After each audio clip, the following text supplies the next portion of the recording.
Frères et frères dans le Christ, paix, joie, grâce, amour à chacun, à chacune de vous de la part de Dieu notre Père et au nom de notre Seigneur Jésus-Christ, en ce jour, en ce dimanche où nous célébrons la fête du Corpus Domini, la fête du corps et du sang de notre Seigneur Jésus-Christ. Une des grandes fêtes qui célèbre un mystère particulier, le mystère vraiment du corps et du sang, le mystère de l'Eucharistie. Le texte de l'Évangile, en effet, nous permet de comprendre quelle est la difficulté d'entrer dans ce mystère, de comprendre quel est le sens de ce que Jésus dit. Il y a un scandale. Comment peut-il dire qu'il nous donne son corps et son sang à manger?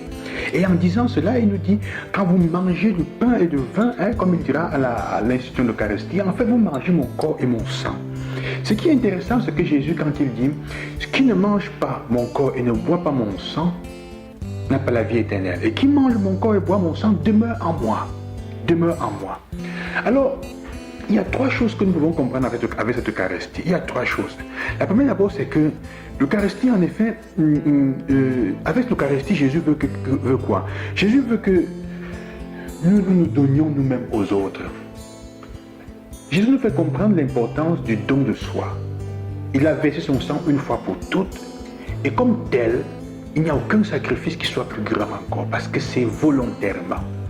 Ça veut dire que toutes les fois que nous célébrons l'Eucharistie avec l'intention de faire ce que Jésus a fait, de communier, d'être ensemble à son corps et à son sang, ce sang versé il y a 2000 ans continue à nous couvrir, continue à nous protéger.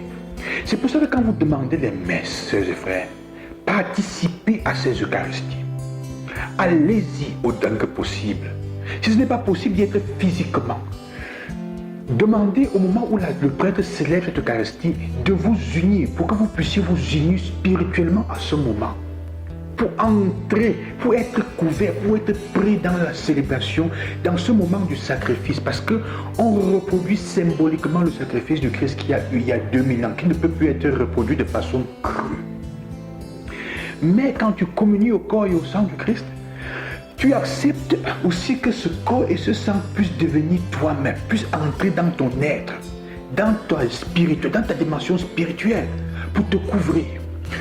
De telle manière que spirituellement, quand on te regarde, quand on te cherche, quand on veut te sacrifier, on ne voit que le sang de Jésus, qui est plus fort que tous les autres sangs.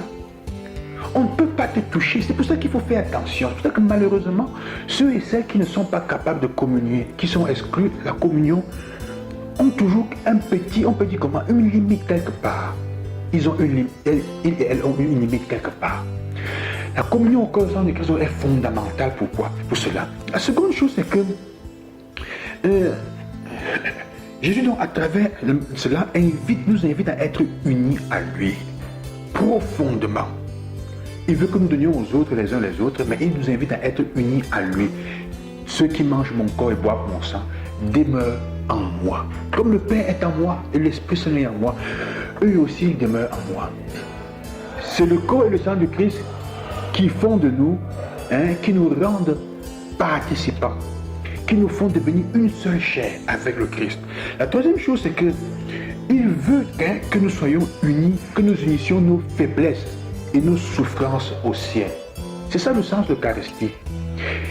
Il est difficile d'expliquer l'Eucharistie à parole. Il faut la vivre. C'est une chose qu'il faut vivre. Communier au sacrement du corps et du sang du Christ.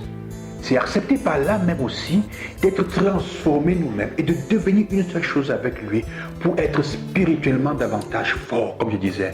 Quand nous regardons les gens, même s'il y avait les yeux spirituels, quand on nous cherche dans le monde spirituel, qu'on ne voit que le sang de Jésus qui a déjà été versé. C'est pour ça que c'est fondamental. Alors, il est important donc que chacun de nous fasse tout son possible pour communier au corps et au sang du Christ autant que peu se doit. Aussi pour une raison, pas seulement de guérison, mais aussi de prévention. De prévention aussi pour ceux qui sont dans le péché.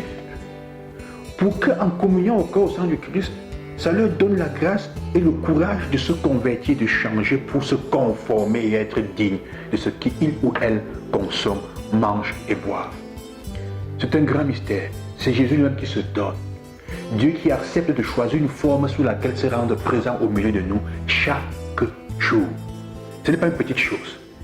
Aujourd'hui encore, j'écoutais qu'il y a eu dans une communauté religieuse au Mali un mystère, un miracle de Jésus, de l'image de Christ qui serait apparu sur une hostie pendant la consécration. Ce n'est pas tellement ça qui fait l'essentiel, c'est le fait que Dieu nous envoie des signes pour que nous croyions qu'il est présent dans ce morceau de pain. Pas dans la substance elle-même, mais qu'en mangeant ce pain avec les paroles qu'il nous a dites, ce qu'on a dit dessus à travers le prêtre et le vin aussi, nous revivons et nous obtenons les mêmes grâces et les mêmes effets que le Christ a promis. Il n'y a que lui qui est capable de ça. C'est comme si nous communions à son corps qui est capable de nous libérer. Sœurs et frères, que le Seigneur vous accompagne, qui vous aide aujourd'hui à communier au Christ. Ceux malheureusement qui ne peuvent pas le faire physiquement, demandez au Seigneur la grâce de la communion aussi spirituelle pour pouvoir être unis à son corps et afin que ce sacrifice de son sang puisse vous protéger et vous laver. Je vous bénis au nom du Seigneur et que le Seigneur vous couvre par son précieux sang. À demain, bon dimanche et bonne fête du Saint-Sacrement.